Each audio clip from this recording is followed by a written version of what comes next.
Well, I don't think that God's wishes that we die from COVID.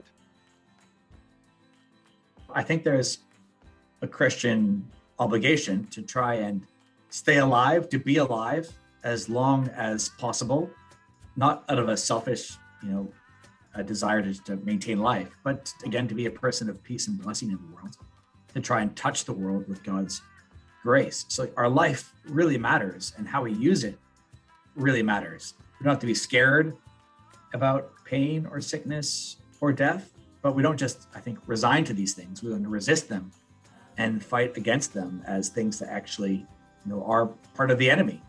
God is for life.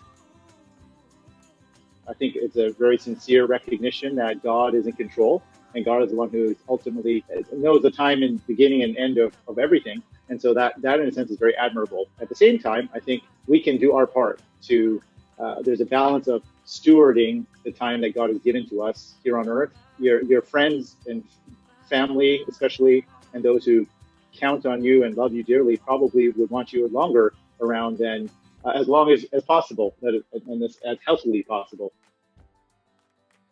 As Christians, we're told to fight the fight of faith, to run the race set before us.